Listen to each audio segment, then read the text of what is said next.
Hello, this is Jelena Ozegovich from the Kansas City, Kansas Community College Center for Teaching Excellence. And the purpose of this video is to help you think through how to get your traditional on-ground course into an online environment. It really is to provide you with a 30,000-foot overview to help you think through the process of doing that.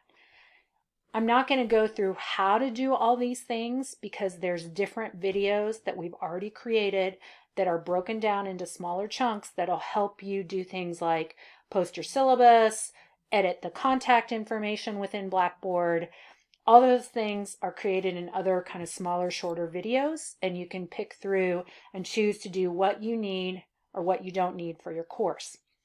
But again, what I'm going to be talking about today is how to think through the entire course structure in an online environment. So what I am going to first cover is course organization. Number 2, considerations for how you should communicate with your student. Your course content or transitioning content that you would have done in an on-ground environment, into an online or virtual environment. How students should submit work in a virtual environment. And then finally, the gradebook. So first thing we're going to talk about is course organization. Really briefly, I'm going to show you the KCKCC Blackboard template that every course at KCKCC gets, and this is what you're going to be using to create. And if you're teaching multiple sections of the same course, you can build out one of them and then copy that into other sections of the same course. So there is a course copy feature that you can use in Blackboard. Some of the other things that I'll show you, let me get to this and then I'll talk you through that. So I'm going to end this. I'm going to get to the template page in Blackboard. So this is what everybody's Blackboard shell looks like if you don't make any changes to it. So this is what everybody gets. You may notice in some of the other videos that you watch or are going to watch that people have changed the colors around or added things or added other buttons here on the side, and that's all something that you can do. So for example, if you wanted to add a content area, you just do that by going to the plus, and you could create, for example, if you want to add a spot for your syllabus, you do that, make it available to your users, hit submit, and see down here at the bottom of my list, I just created a spot for the syllabus, and I'm going to drag it up there, and that's a way that you can change these buttons on the side. You can make things unavailable. You can see this portfolio is unavailable, and you can change that by this little gray chevron here. So these buttons on the side, as I just mentioned, I'm going to go back to here. These are how you can make them invisible, you can add them. I would encourage you to make fewer buttons on the left side of the course because a lot of buttons gets confusing for students. The other big thing I want to show you is where the course happens is in this lesson content. So this is in every course, and this is the way that we have created for you to post the content of your course. So if right now there's nothing in there, you need to add things to build it out. I'm going to show you into one of my courses how I have set up, for example. So I use module folders that organize my content. Sometimes they're 2-week module folders, sometimes they're 1-week module folders, and then they have a topic, and I'll click into this one just to show you. So then I put everything that has to do with that module within the folder. So videos that they may need to watch, a discussion board, an exam. That's one way that you could choose to organize the course. So using this lesson content tab, I then add a little bit more information and say weekly modules for my students. But again, that's up to you. But that lesson content tab comes with the template, and then it's up to the instructor to think through how they want to organize things for it. So I'm going to go back to my slide. The next thing I'm going to talk about is how to communicate with your students. Again, I would encourage you to post a syllabus to the course. Make sure you add your instructor contact information. There's a course message feature within Blackboard that you can communicate with your students. You can create discussion boards, and you can use Zoom to facilitate virtual meetings. Zoom is a video conferencing tool, and it is a tool link within Blackboard that you can use as a way to talk to your students. It probably should be pretty brief. You shouldn't plan on using it for the hour and 15 minutes if you're in a Tuesday, Thursday class that you would have had them, but maybe you want to use it to explain a paper. Or maybe you want to use it to cover something that students often struggle with, and so it's a way to clarify that or a way to touch base about something. All these things, there are videos that we've already created that are part of this YouTube channel that explains how you can do all these things.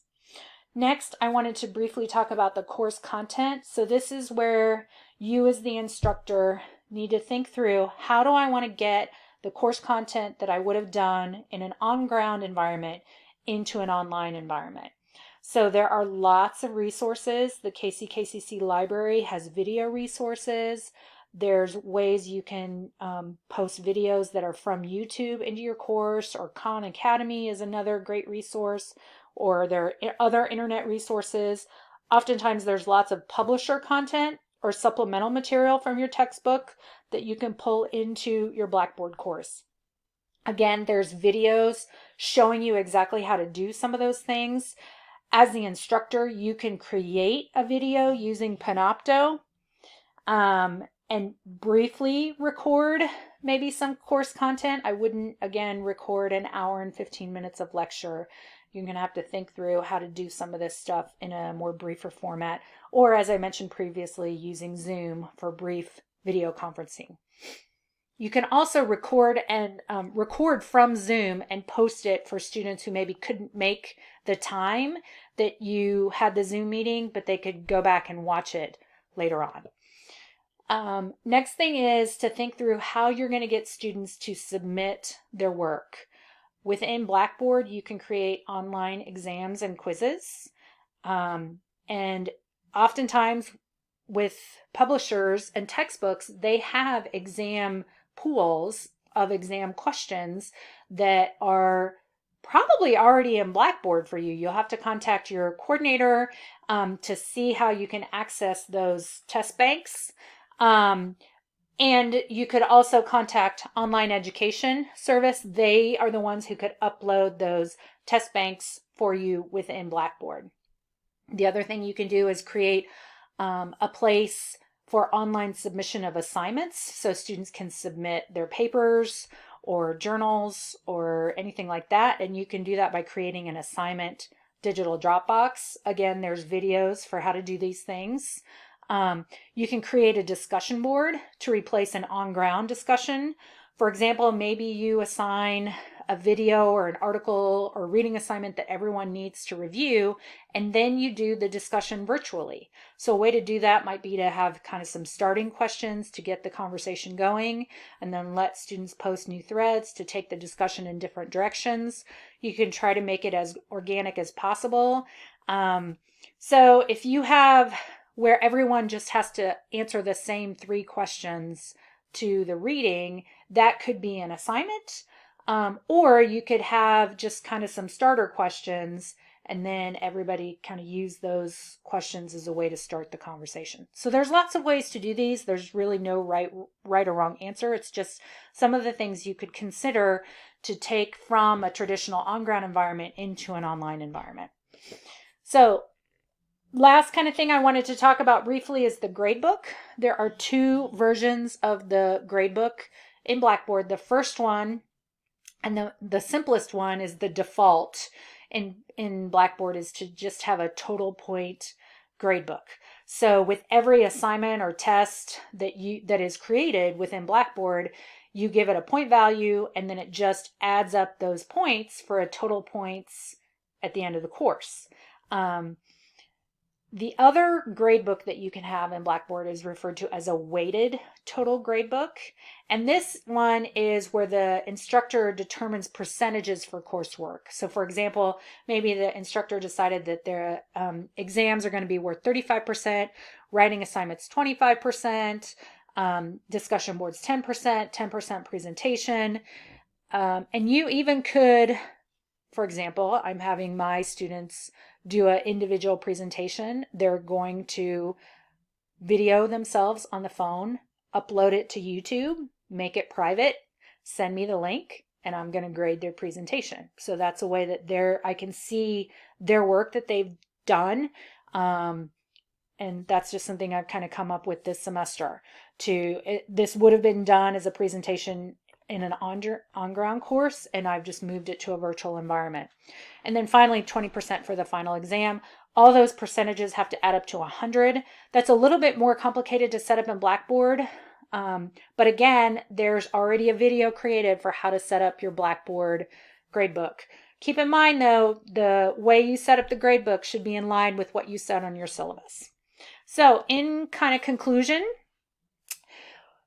please know that all these things that I've talked about, there are YouTube videos that we've created to help you do them. And they're just like this, where you see the screen and you see where I'm clicking around within Blackboard to help you create this exam or discussion board or assignment Dropbox or anything else that you're interested in. All those videos are in the CTE Going Online in a Hurry playlist. And of course, we're here to help. You can contact the Center for Teaching Excellence. You can contact Online Education. You can do that through the KCKCC website, or they have an email as well.